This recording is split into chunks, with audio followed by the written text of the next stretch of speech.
Welcome to Slapshot Podcast, episode number 28. I'm your host, Christopher Morais. Thank you so much for being here with me again. It's Stanley Cup Finals time, baby. That's right. The Stanley Cup Finals have officially started. Actually, they're 2 games into it, right? Dallas and Tampa splitting the first 2 games, 1 apiece each. Really not surprised that Dallas is there. I mean, a little bit surprising, right, early, but at this point, like, Dallas is just good. I think, like, we have to give them the credit that they deserve, right? Tampa Bay being there is just, you know, it is what it is. Tampa's good at hockey, man. Tampa Bay is pretty good. It's been actually remarkable to watch them get there despite not having Steven Stamkos in the lineup. Like, they look just fine without him, which is, I mean, that's crazy. It's crazy that they're that good. They've made it this far without their captain. That's a hard thing for a lot of teams to do, right? But yeah, that should be an excellent series. It should be a whole bunch of fun. So I'm definitely keeping tabs on that, watching those games, and I'm excited to see Stanley Cup awarded at some point in the month of September. Weird, right? Like, I was going through my Facebook memories and everything, and like all the fantasy hockey drafts and stuff from other years. I'm like, man, at this point I would be so deep into fantasy hockey drafts, getting ready, draft kits, all kinds of stuff, hearing people's hot takes about where they're going to draft Martin Jones and is Frederik Andersen a top 5 fantasy goalie. And instead this year, you know, leaves are falling, pumpkin spice is back, and we have playoff hockey. So crazy time going on, but I love it. Ish, I guess, right? I love the hockey, not everything else that's going around with it. But yeah, I did write a piece over at thefantasyfix.com about who I think is going to win the Stanley Cup. So I definitely invite you to check that out, right? You head over to thefantasyfix.com and you can read that. Today's episode, let's dig into a couple of things, okay? I got some cool stuff that we want to talk about. We're going to talk about the Joel Edmundson trade. Okay, because the Montreal Canadiens have acquired another mediocre defenseman, and I'm calling him mediocre from now. So definitely going to take a look at that. We're also going to take a look at the Eric Staal, Marcus Johansson trade. I got a cool thing coming up for that, so we're going to dig into that as well. First, housekeeping notes, right? The NHL handed out some awards as well, so we're going to divulge. We're going to go through that. We're going to pick why you think those picks are wrong or why I think they're okay. But just quickly before we start that, right? San Jose Sharks have confirmed Bob Boughner is their official head coach now. So they've removed the intern tag from him. If you remember, he replaced Peter DeBoer back in mid-December. The Sharks didn't really get better. The Sharks, you know, they are what they are. But, I mean, good for them. They found a coach, right? I mean, it is what it is, right? They didn't get better when he took over, but I mean, I think the Sharks were pretty banged up. They weren't that great. I mean, you know how I feel about Martin Jones at this point, so whatever. So they've got that done. I'm pretty happy about that. So yeah, let's take a look here at Joel Edmundson because. So the Montreal Canadiens acquired Joel Edmundson. A lot of people are like, "Hey, this is amazing." The Habs go out and get another tough defenseman, and so my first reaction to this deal is why? Right, that's exactly it. I'm like, why has Montreal decided to go out and get another defenseman who brings he brings very little. I compared him a little bit. I compared his contract a little bit to that one of Carl Alsner, and all of a sudden the whole universe was like, whoa, no, he's much better. And I'm like, really? Is he? Because I'll tell you one thing. The Montreal Canadiens have a lot of Joel Edmundsons on their team already, which is defensemen who do not move the puck up the ice, okay? That's a lot of stuff. So that's problem number one. Do you have to go out and acquire Joel Edmundson? No. But Marc Bergevin's theory is you can never have too many defensemen, which is fine, which by the way, is true, okay? Which is true. A lot of people were like, why is Montreal spending money on Jake Allen? That's a dumb deal. And then all of a sudden, these same people are like, yeah, Joel Edmundson's a great bargain plan. I'm like, really? That's what you think? Because to me, it's the opposite. Spending at the goaltending position is never a bad idea. Jake Allen's going to come in. He's going to give Carey Price the support that he needs. We already talked about this. So, you know how I feel about this.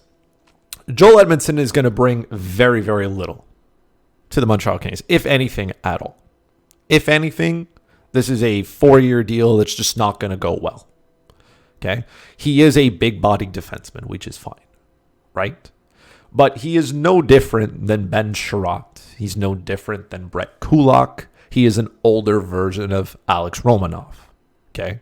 So these are big boys who can throw the weight around, play the body around, and good things happen. I understand that Montreal used 3 defensemen basically in the playoffs, right? Shea Weber, Jeff Petrie, and Ben Sherratt. Those 3 played heavy minutes, right? Shea Weber is getting older. We understand that. Jeff Petrie is 32. Okay? So there's a lot of different things coming up. Petrie's in the last year of his deal as well. He's a UFA next season. But right now I'm looking at the Montreal Canadiens blue line. I'm just like, it's starting to get crowded with mediocrity. Okay?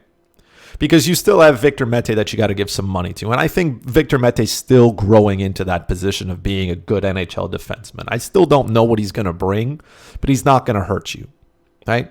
I think he's going to grow into be maybe a second-line pairing, a third-line pairing kind of guy. But he's going to be a player who kind of protects somebody else from playing. But like I said earlier, you have one puck-moving defenseman, that's Jeff Petrie. Okay? Shea Weber doesn't move the puck up the ice. He's a good first-pass defenseman if you're lucky. Okay? Ben Sherratt's the same thing. Brett Kulak's the same thing. I don't know much about Romanov and how he's going to do it. He's a big boy who throws his weight around. We're going to have to see how he adapts to North American ice as well. I understand Xavier Ouellet, right? He's an RFA as well. He's probably going to get a little bit of money. He's going to captain, right, the Laval Rocket. That's fine. Christian Folling, I think, is gone. But, I mean, you still have Carl Alzner, and we can agree that Carl Alzner just didn't work out. And to me, Joel Edmundson's deal is just is less. It's just less money. But he's a player coming over who I'm not necessarily thrilled about. Now, if you go through some advanced stats, okay, which is what I want people to do, okay, if you look at, right, so the same way they calculate wins above replacement in baseball and whatnot, the advanced numbers of him, they're not great. He had 20 points last season, okay, for Carolina, which was, by the way, career high. He tied his career high in goals with 7. So this is a defensive defenseman. Okay, someone's going to come in and solidify a blue line. He's a third-line pairing kind of guy. Okay, that's what he is. Let's be honest. Do you have to go out and acquire this defenseman? No, you don't have to. It's not something that is on my priority list of saying, hey, I'm going to give money to Joel Edmundson. I need a Joel Edmundson on my team. Not when I already have a whole bunch of them. Okay, and there's some really good stuff. A lot of people saying, no, great deal. No, it's not. No, it's not. It's not. It's, to me, this is a pointless move. If anything, it takes ice time away from Romanov and Mete, who are players I much rather see play, or who could be what Edmundson is. And already having guys like Sherratt, already having guys like Kulak, you don't need to add another one of these. You don't need to. It's not a need. And maybe this is an insurance policy on saying, okay, well, if it doesn't work out with Mete and it doesn't work out with Romanov, then I got somebody here to fill the holes. That's fine. But I don't see why this deal has to be made when it was made. And to me, the money that you spent on Jake Allen is fine. And then you're blowing money by signing Edmundson. You still need, okay? Like, Montreal still needs a forward. They still need an impact player up front. And whether you believe that's Max Domi or not is irrelevant, but he's also an RFA and he needs some money. Okay? And let's not forget that Max Domi had a really good season, right? The previous year to this one. And then he had a down season this year. So, in his career, right, he's topped 50 points twice, right? His first year in Arizona, he had 52. His 72 points last year was really good, right? Like, it was elevated. Is he a 70-point-plus player? I don't know because he's only done it once. But he's had a bunch of 44, 45-point years, right? Is he close to a 30-goal scorer or is he closer to a 20-goal scorer? I don't know. So I do expect at some point Max Domi to kind of sign maybe a bridge deal. Something that pays him in the $5 million range, $5-6 million range, 2-year deal kind of thing. Because I have a feeling he's going to want to go out and get more. The Canadiens are probably going to try to lock him up to a longer-term deal. Somewhere around maybe 5-something. Try to get that over a number of years. I'm pretty sure Max Domi's going to be like, nah, man, give me a shorter-term deal, some money, and I'll go out and prove that I can get 70-plus points, which is fine. If you can get him at a discount, do it, but you're not. I do not recommend trading him. That's the first thing that we got to get out of our mind here. Okay? You don't move players who can put up points when you're a team that does not do a good job at scoring goals. Okay? You don't have that luxury. You don't have that room. He can play center ice. It'd be a good idea if Claude Julien didn't play him on the fourth line. That would be the first thing to probably fix whatever was going on. Because he played 10 playoff games. He had 3 points. So you didn't get him going when needed. You didn't get him going. This was his first playoffs, by the way. Right? He didn't participate in the playoffs in Arizona.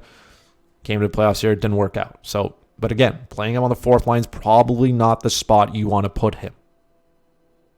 But in no way am I looking at moving a player like Max Domi. Not going to happen. And I just feel like maybe Montreal threw some money away by bringing in Edmundson, because that could be the money you need to get it done. And now instead you have another defenseman who looks like a lot of the ones that you already have. Right? Montreal isn't like, they don't have a puck-moving defenseman. The Weber's not it. When I think of puck-moving defensemen, right, I look at guys like Roman Josi, puck-moving defenseman.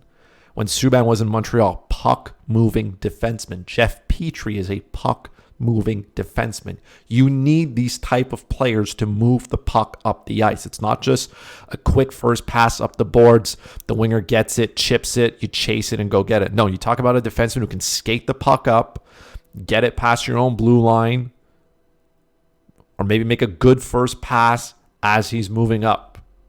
That's what's needed, not just a guy who's going to go, D to D and then move it. Weber has his good things, right? He brings stuff to the table. His shot on the power play is something that Montreal tries to overuse. But is he a puck-moving defenseman? No. And there are none outside of Petrie. None. There are none you can't convince me it is. So to me, I don't like the Edmundson deal. I think it's money blown away for no reason. But, hey, maybe I'm wrong. I hope I'm wrong. I hope Edmundson comes in and plays great, but I'm going to wait and see. Speaking of Roman Josi, okay, the NHL handed out some awards yesterday, depending on when you listen to this, right? It was Monday. So let's go through a couple of these. Let's go through the voting and whatnot. Not really shocked with a lot of these. But I think they're well-deserved. And again, you can disagree with the voting because a lot of people like to rip, the association of writers who cast their votes and whatnot. And that's fine. Look, you're going to have all kinds of different, theories and whatnot, but I don't think any of them are specifically wrong. I just think you're allowed to disagree with what it is, okay? So the first one is the Hart Trophy was given to Leon Draisaitl, which to me I feel like is a fair bet to give it, right? He was dominant this season. He was on another level. Leon Draisaitl kind of reminded me of just how wrong I was about him, because at the beginning of last season, for fantasy purposes, I wrote about him being a potential bust. I said, man, I don't think he's going to return value on where he's going on his average draft position. I was like, man, I don't think it's going to happen. And then he came out and just blew the league out of the water and proved everybody wrong. Does it help playing with Connor McDavid? Sure. Can he be good without Connor? I think he can. I don't think he benefits from... no, wait a minute. He does benefit from playing with McDavid, but I don't think McDavid makes Draisaitl the player that he is. That's what I'm trying to get here. So Draisaitl wins that. McKinnon is second. Panarin finished third, which I think was pretty interesting. I'm glad he got the votes because he was definitely key to the Rangers' success and to where they were and how they got there. Like Panarin was clutch on a lot of times. So there, not really surprised, right, that Draisaitl won it. I think it's fair as well. Calder Trophy was given to Cale Makar. Again, no real shock here. The vote was close, though, in terms of points. Like 200 points separated them. 201 to be exact, okay, between Makar and Quinn Hughes. Makar got a lot of first-place votes, which was fine, okay? One reporter gave Adam Fox a first-place vote. I don't know who this guy is, but he's clearly on another planet, okay? Again, that's fine. It was always a two-horse race. We understood that. It was Cale Makar or Quinn Hughes. I think Cale Makar did enough to earn it. I really do think so. I think he did enough. I think he plays well. I mean, any of those guys could have won it, and I wouldn't have been surprised. That's what I'm kind of looking at here. I'm not saying either one of those picks would have been fine. I think it was interesting that Makar had that many first place votes, more than his counterpart did, right? Quinn Hughes. I think that was interesting. Some names here as well that showed up. Elvis Merzlikins was on this. Yeah, he's a rookie. Mackenzie Blackwood was there as well. That's nice to see him there. Nick Suzuki was there. He got a couple of votes, including a third place vote. So there's a lot of, there were a lot of good rookies, good crop of rookies here. Obviously, Makar and Hughes were in a completely different category. So, I mean, good for them. Either one could have won it. I'm perfectly fine with Cale Makar winning it. It makes total sense, right? Ted Lindsay Award was given as well to Draisaitl. Okay, if you're not aware of what the Ted Lindsay Award, it's right. So it's the most outstanding player voted by their peers. Again, he was the only player in the league to finish with 100 plus points. Okay, he had 110, and was he outstanding? Yes. So. Again, I'm not shocked here. Good for him. He completely deserves it. The Vezina Trophy here was given to Connor Hellebuck.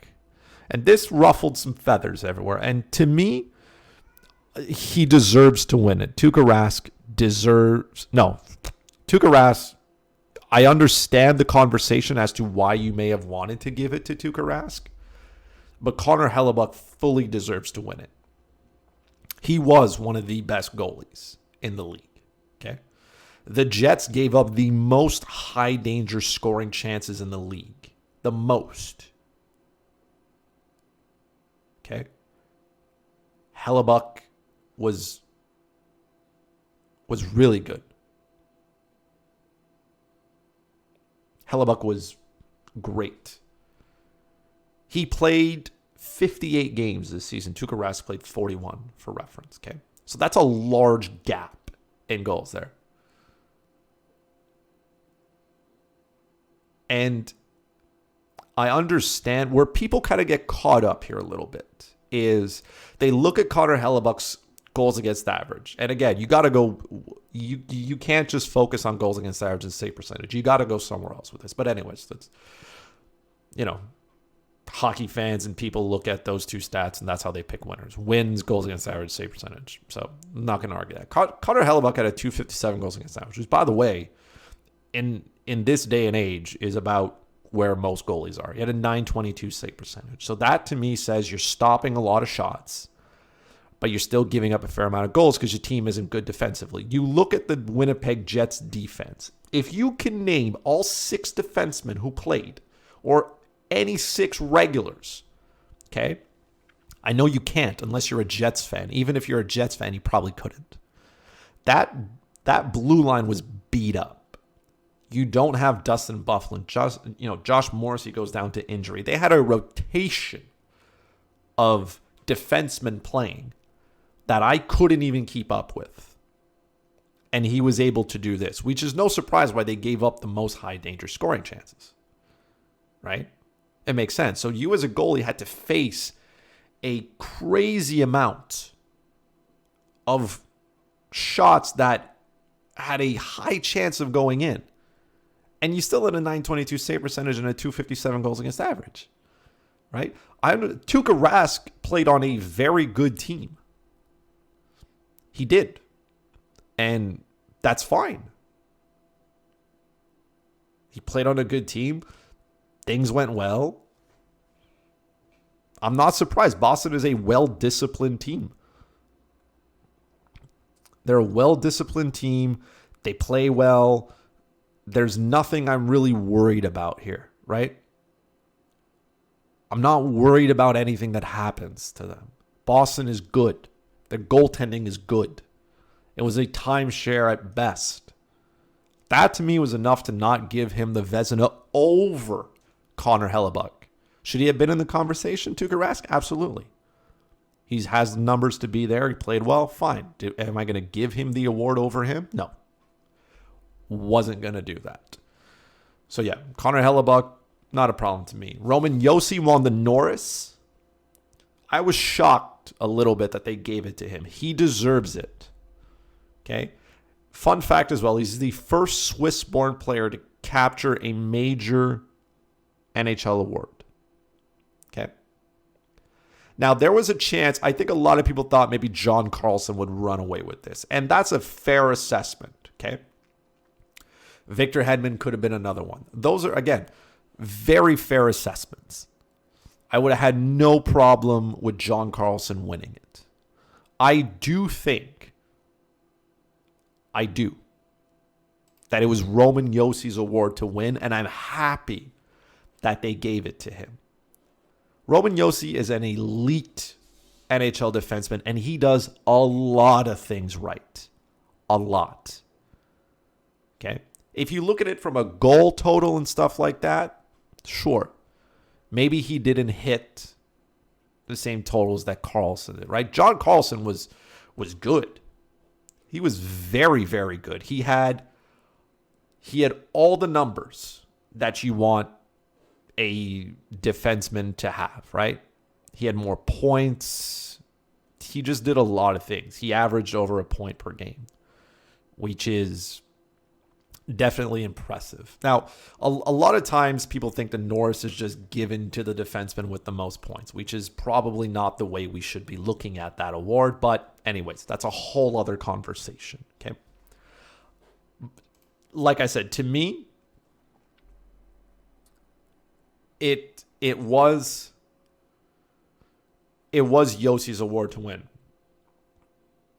And Josi, to me, is a better defenseman than John Carlson is.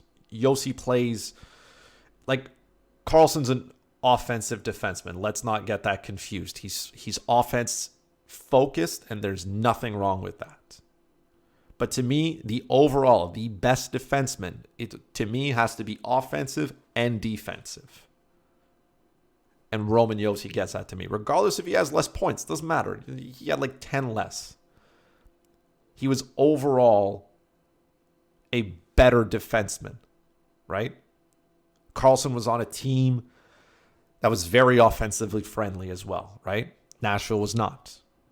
Nashville's not the same team. Josi played a large part of everything there. So it was a two-man race between those two. Nothing against Victor Hedman, who had every right to be part of that conversation, by the way. But I look at it as this was Josi's award to win, and he did. So good for him. So yeah, that brings it there. I do want to talk about one other award that was given out, and it was the Coach of the Year award. I have to take a moment to talk about this because I almost fell off my chair when I realized that nothing against Bruce Cassidy here, okay? Nothing. He earned the right to be part of that conversation. But how you cannot give it to John Tortorella after everything that team went through is mind-boggling in itself. To me, these awards at that point are just, they're popularity contests at best, which is why the same players keep winning it a lot, right? It's just the way it is. The Columbus Blue Jackets were beat up, and they were a playoff team. Regardless of whether you want to believe they were going to miss the playoffs or not, for this year, with this format, they made the playoffs. They won a series too, by the way. You consider the losses of Matt Duchene, Artemi Panarin, right? You can throw Dzingel in there if you want to have that conversation, okay? The fact that Bobrovsky was gone, the fact that both their goalies were dealing with injuries, the fact that their entire blue line was ripped apart, the fact that their almost every forward up front was hurt. This team at some point, multiple times during the year, looked like an AHL roster. Because there were just so many guys coming up and down. And they still managed to be, even if you don't think they're a playoff team, okay? Even if you don't think. Nobody had this team being really good, okay? If anything, I thought they would be closer to what the Detroit Red Wings were this year. And they didn't. So even if they didn't make the playoffs, forget that. Even if you want to discredit that part. To me, it's still John Tortorella. Just for having his team close. For doing what he did with what he had. Again, I don't understand how he couldn't win it. And yet, here we are. Again, nothing against Bruce Cassidy. Nothing. But the Bruins didn't suffer a bunch of injuries. They didn't fall apart. They're a good team. They have really good players. They finish at the top of the league consistently every year. Every year they're a team that has, they can compete for the Stanley Cup. They didn't have their best goalie leave and their best forward leave. They didn't have that. This team didn't suffer the adversity that the Columbus Blue Jackets did, and yet John Tortorella kept them competitive. I don't understand how he didn't win. I think it's absolute dog shit that he didn't. So I'm just going to leave it at that. Like, John Tortorella gives us the best memes and the best sound bites ever, but like, he is a good coach. He is good at what he does. He takes what he has and he turns it into something. He deserved to win that award. He 100% deserved to win it. It should not have been a conversation, and yet here we are. So yeah, that absolutely sucks. But anyways, those are the awards that were given out, and we can agree to disagree here. Now, the next part I wanted to focus on here was the Minnesota Wild and the Buffalo Sabres making their trade. Now, the trade is not that important. I'm not going to focus too long about it because basically both teams just don't give a shit. More the Minnesota Wild than the Buffalo Sabres. The Buffalo Sabres are a franchise that is just, they are where they are. But Minnesota, to me, is a team that is just falling apart. I have no idea what Bill Guerin is looking to acquire. I have no idea what he's trying to do with this team, but it doesn't sound like it's working. It honestly doesn't. Right? So Eric Staal gets shipped off to Buffalo. Marcus Johansson comes the other way. Both players are in their final year of their deals. Okay? Marcus Johansson is making $4.5 million this year. Okay? And Eric Staal, on the other hand, is making $3.25. Now, Johansson is 5 years younger than Staal. Doesn't matter. They're both UFAs. We can agree that on paper, Eric Staal is a better player than Marcus Johansson. Eric Staal is also a centerman.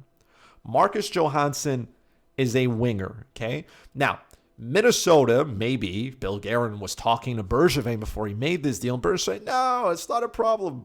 Get a winger and then play him at center because he played center once upon a time in juniors 100 years ago. That, to me, that has to be the understanding here.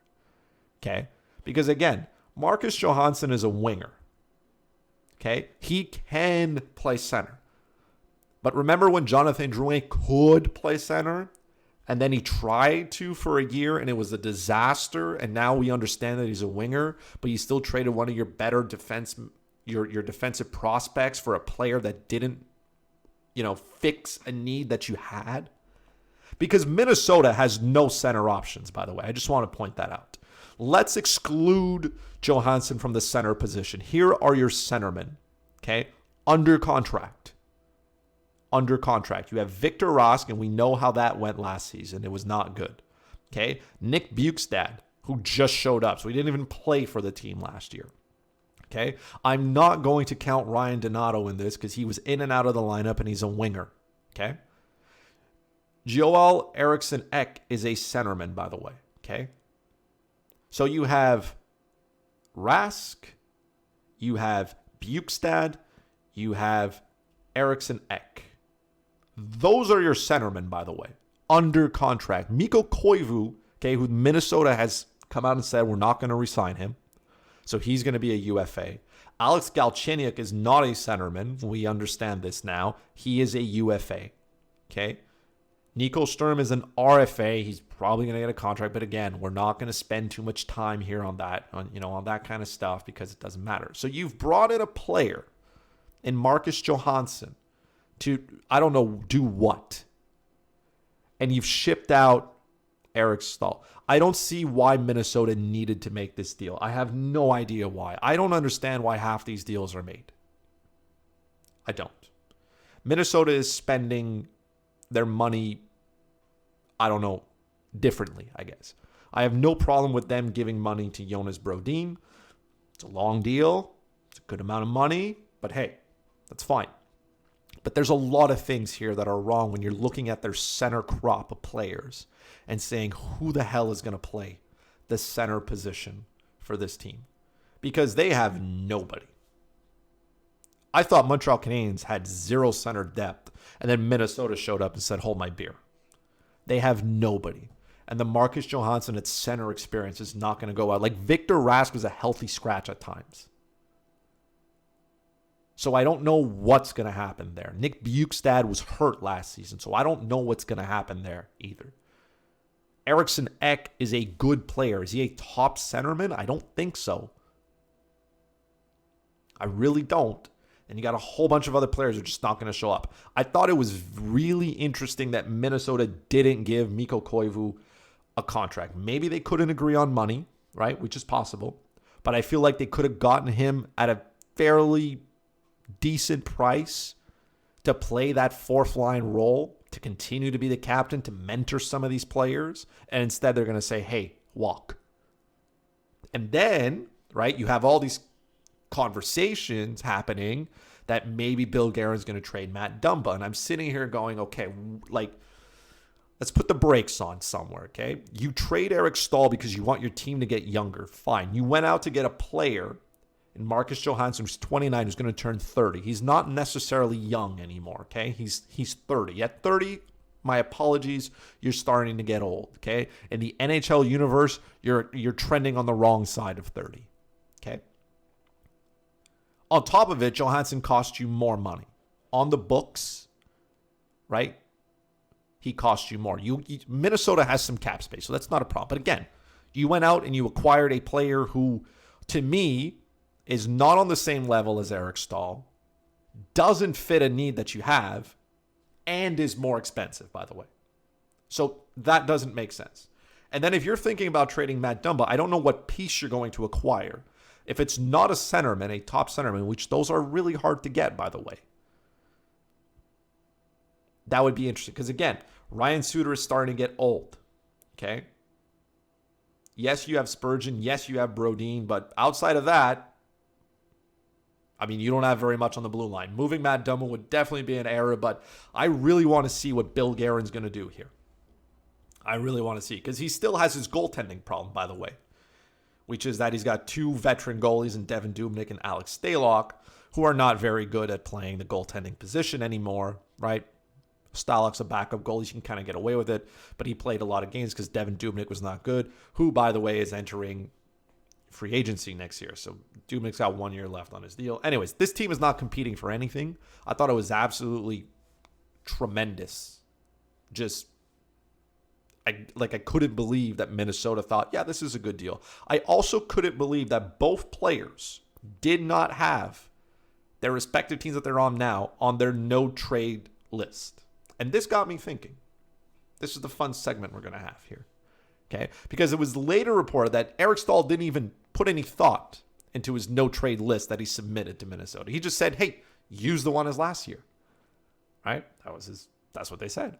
And then that got me thinking, how is Buffalo not on your no-trade list every year, regardless of what year you submit your list? Whether you say, yeah, use the one from 3 years ago. Buffalo should be on that list, wouldn't it? So then I tweeted out, right, because I saw somebody else do it. If I had to submit 10 teams that I would not go to, what would my list look like? So I'd encourage you to do that. You can tweet out your list to me, right? At FuzzyChris91. Tweet it out to @Slapshot Podcast. If you had 10 teams you didn't want to go to, what would they be? I'm going to give you mine, okay? I'm going to give you to them in order from hell no, okay? Because I feel like the first 6 are going to look alike, okay? We're all not going to the same places, which also is outstanding. Imagine if we, as casual people, don't want to go here. Imagine other NHL players. Like, we don't even play the sport for a living, and we're like, I'm not going here if I had the choice. In my fantasy reality, I'm not going here. So imagine NHL players, okay? Imagine. It would be mind-boggling at best. So I'm going to start from team 1 that I'm definitely not going, and I'm going to work my way down, okay? The last 3 are teams that I could probably be convinced. The reason I want to keep these ones for last is because I feel like we could have pretty much a debate on this and say, okay, well, why this one or why this? Or I could be convinced with a little bit of money to maybe go here, right? So I'm going to start off. The first team I would definitely not go to is Buffalo, okay? I've been to Buffalo. It's not a great place, okay? My apologies if you live in Buffalo. Your city's just not that cool. It's not. There's nothing great. This franchise as itself doesn't seem to be going anywhere really. So I just don't like it. I just don't like it. I don't like the franchise. I don't like the city. I wouldn't want to spend my career there. Even if I was a player that, was a fringe NHL player, I don't want to go to Buffalo. I just don't. I don't like it. I don't want to go there. Okay, so Buffalo is number 1 on my list, which would be a lot on everybody's list, but apparently is not on Eric Staal's list. My second team I wouldn't go to is Ottawa. Now, Ottawa, obviously, they have some players. They're getting, they're a young team. There's things that are going to develop there. That's fine, okay? Living in Canada, if you've never been to Canada, you don't have to. There's not much, right? They don't even play in Ottawa. They play 40 minutes outside of Ottawa. Their arena is in the middle of a field, basically. There's not much going on there. So that's probably number 1. Number 2, okay, their ownership, right? Eugene Melnyk, that's probably a problem there. There's just a whole bunch of things surrounded with the Senators that I don't like. They have some pieces of players who might make this team good, right? You think of Thomas Chabot, you think of the, Brady, but I don't want to go to Ottawa. I don't want to go there. I wouldn't have a good time. City's boring, by the way. Nothing happens there. Again, my apologies to you, Ottawa. It's just not a city I want to be part of. Not a city I want to be part of. Okay? I'm not going to Ottawa. My third team I'm not going to is Minnesota. Now, again, I've never been to Minnesota. Minnesota is a hockey city, right? You tell me, which is fine. Minnesota is purely, I'm looking at this roster and saying, man, I'm going to suck for a long time. So if I'm signing a deal here as a free agent, I know that this rebuild could take a while. And it would probably take longer than some other teams because they're probably going to fire Bill Guerin at some point and start the rebuild all over again. They have nothing. You look at this lineup and it doesn't look good. It doesn't. They're one good young player on defense they might think about trading. Their only good forward that they have really is Kevin Fiala. He's the young one. He's an RFA next season, by the way. He's probably going to want some money. I'm looking at this team and I'm just saying, man, nothing really excites me about going here. Minnesota's probably a great place to live. I know it's cold, but I'm fine with that, right? I live in Montreal 12 months out of the year. I'm fine with the cold. Not problematic. But I'm definitely not going to Minnesota. Okay? Number 4 on my list. City I'm not going, Toronto. Nothing. Now, I know. Hold on. It has nothing to do with me being a Habs fan. I don't want to go to Toronto because I don't want to deal with the bullshit of the media, all that stuff. Toronto's a nice place to live, right? Toronto's a nice place, good place. The team as well, right? The team's going to have their cap issues. I expect them to probably regress. I don't think they're going to win a lot. But I just don't want to be sucked into the media hole that is Toronto, okay? Because I think it's worse than Montreal. In Montreal, I have to deal with the French side of it, and that part's pretty bad too. But I can't imagine being a Toronto player. I can't imagine being Mitch Marner or Willie Nylander and then just waking up every day and seeing the just horrendous trade ideas that some people have. I can't. Montreal has bad ones, but boy, are the Toronto ones on a different level of terrible. So I don't want nothing to do. If I had the choice between two markets of where I'd rather play, because I didn't put Montreal on this list, because I would definitely play in the Montreal hotbed before I play in the Toronto hotbed. Just because I'm coming home, right? If I'm a Montreal player, I know a lot of people say, yeah, French-speaking players don't want to come back to Montreal. I would. If it's between Montreal and Toronto, I'd choose Montreal. It's coming home. I like that. I'd much rather that than deal with the Toronto bullshit at that point. So Toronto's number 4 on my list. I would not be going there. Number 5 is Detroit. Obvious reasons, right? Detroit's a trash can team. Detroit's not really a great city, I hear. Just nothing really excites me about them. They're kind of in the same category as Buffalo and Ottawa. But yeah, I would not go to Detroit. I really don't want to play in Buffalo and Ottawa. Like, I really don't, right? I'd play in Detroit before I play in Buffalo and Ottawa, right? That's what I think of it. I think Detroit at some point, with all these good players coming in, right, they might get better. Like, they're a long ways from it, but they might get better at some point. But I'm not going there. Next on the list, okay, so how much have we done? 1, 2, 3, 4, 5. Number 6 on the list is New Jersey. Okay, I'm not going to Jersey. I think this team, I don't know. Nothing about New Jersey really excites me. Nothing. I'd rather play in New York, right? I'd play for the Islanders before I'd play in New Jersey, 100%. I'm not going to New Jersey. I don't think this is a team that's going to develop into a true Stanley Cup contender, right? I know they have some young players here on this team. They're going to get better, right? Mackenzie Blackwood, I think, is a good goalie. He's going to be good.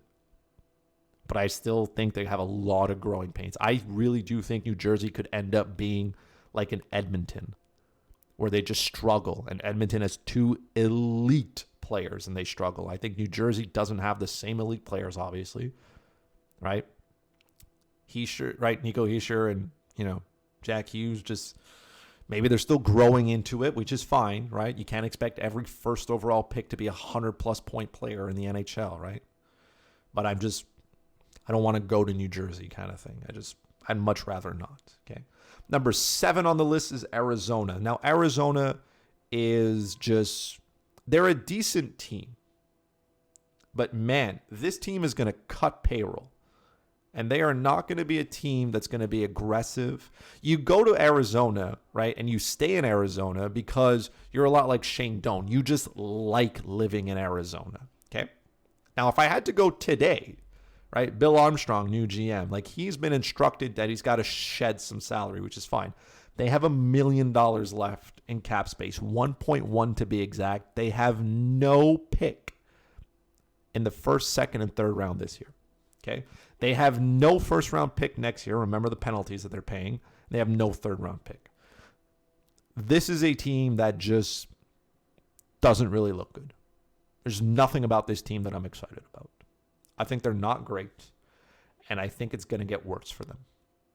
They have good goaltending. This is a team that I feel like could be good, but they won't be. They will not be good. I don't want to go to Arizona. The weather is probably wonderful. I don't want to go. I don't like the team. I don't like what's going on. All the stuff that you hear about it. They're a circus show. I don't want to be part of that. Right? I can live in a hot climate somewhere else and not have the team be a circus show. So I'm not going to Arizona. It's not on my list of places I'd like to play. Okay? So these 8, 9, and 10, okay, these next 3 teams, 8, 9, and 10, are teams that I could be convinced to go to, okay? And they could be interchangeable depending on, how I feel or what I think, okay? LA is one of them. The LA Kings, I don't want to go to the LA Kings. I don't. I hear LA is not a great place to live. It's kind of like meh. But I guess there's different parts of LA, right, that are kind of cool. But just overall, the team, I feel like they're going to go into a rebuild, but they still have some pieces that are not there yet, right? Like Jonathan Quick's falling apart. Like Drew Doughty's going to get old. Kopitar's going to get old. I mean, they kind of don't have really a good group of young players coming in. I don't like it, but I could be convinced with enough money, right? If you gave me enough money, I'd probably go play in LA. I would. But you'd have to overpay so I could do it, right? Team number 9 on this list is Calgary. I think there's nothing wrong with this city, right? Calgary, I hear, is a wonderful place. There are other teams I'd rather play for. If I have to give you 10, Calgary is one of those teams that makes the cut. I would rather play in other cities, okay? So, for example, I'd rather play in Anaheim. I do. I think Anaheim could at some point become something better. Much rather play there. I would much rather play in San Jose. That's right. I would much rather be on a team with Martin Jones as my goalie than probably head to Calgary. I think Calgary is good. I think they're going to start to regress a lot. Right? They don't have good goaltending. Their defense is it's good, but it's not there yet. I think their offense lacks a little bit of depth. I don't want to go to Calgary. I'd much rather go to Edmonton. Kind of thing. Like, I'd much rather play in Winnipeg. I know some people are like, oh, I don't want to go to Winnipeg. It's cold. I don't have a problem with that. Right? I'm not Chris Pronger's wife. Living in Canada is not a problem. Even if it's cold in the prairies. That's fine. I don't want to go to Calgary. Last on the list, Florida. Specifically the Panthers. I would not go to the Panthers. I wouldn't want to. Now, again, I could probably be convinced with a little bit of money. But could you imagine how depressing it must be to play in Sunrise? Like Sunrise, first of all, you're not in like Miami and all, Fort Lauderdale. You're in Sunrise. Sunrise is not a bad place, right? But it's not Sarasota, Florida, right? And I'm sure, Luongo can vouch it's a great place to be, but there's no fans in Florida. We all know this, okay? Can you imagine going to an empty arena? Like, it's not cool. It's not fun. Right, we've made all the jokes about how Florida playing in the hub was kind of like playing a home game anyways, and the no fans wouldn't have made an impact because there are none in Florida. They're not. It's great weather. That's why players go there. Let's not forget that. Great weather, right? There's tax implications that are probably nice there, but I'm not going to Florida. Again, I could be convinced with a little bit of money, and I think maybe that team is just a little bit overhyped for what they are. I would play in Tampa Bay, absolutely, but I would not. Like Florida would not be. Again, if I have to pick a hot climate where I want to be, I'd much rather play in San Jose. Straight up, I'd much rather play in San Jose than play in Florida. I know, mind-boggling. But for me, I'd much rather play in San Jose. I know some other people had different teams on the list, right? That they had. I saw a lot of people saying, oh, they don't want to go play in St. Louis. Man, I want to go play on a team that won a Stanley Cup recently. Absolutely. I'd much rather go there. Damn right. I know some people said Nashville. I don't want to go to Nashville. Man, Nashville has been a good hockey team. I think they just underperformed a little bit. I think their offense underperformed. I still think they're good. I would play in Nashville before I play in Florida today. There are a lot of teams in the NHL where I would much rather go to than Florida. Understand the impact and the life and living and going to the arena and your flip-flops and whatnot. Like, I get a taste of that, right? Because I play summer hockey. I go in my shorts and my flip-flops at the arena. I'm like, man, this is what it feels like to play in Florida every single day. But I probably have more fans at my Sunday rec league game than the Panthers do on a regular basis, with the exception of Christmas week when the Montreal Canadiens make their annual trip down south so Florida can bank on the Habs fans that are down there, the snowbirds, to fill the arena, that you can buy tickets on game day because they have a bunch. I don't want to do that. To me, unappealing. Those are my 10 teams. Those are 10 teams I would not go to. 10 teams I want nothing to do with. The last 3, like I said, I could be convinced with a little bit of money. Right? 8, 9, and 10. But the first, from 1 to 7, hell no. Not enough money convinces me that it's a good idea to play for your organization. I'm going to wait till you figure it out. I'm going to wait to see the change happen. and then maybe I'll think about going. But man, I am not, man. So yeah, post your list. Go through it, man.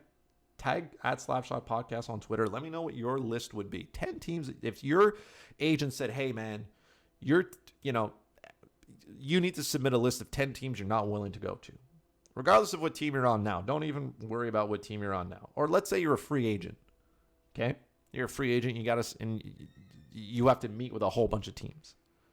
What 10 teams are you not meeting with? You're saying, I'm not meeting with this team. I want nothing to do with them. Let me know what it is, man.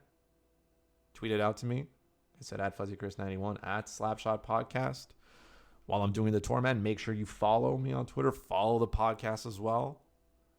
Let me know how much you love it. Let me know how much you hate it.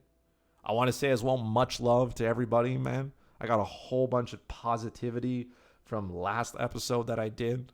It was great to see people reach out. It was great to see people embrace, conversation that isn't only hockey. I think that's important. I think we need to keep doing that.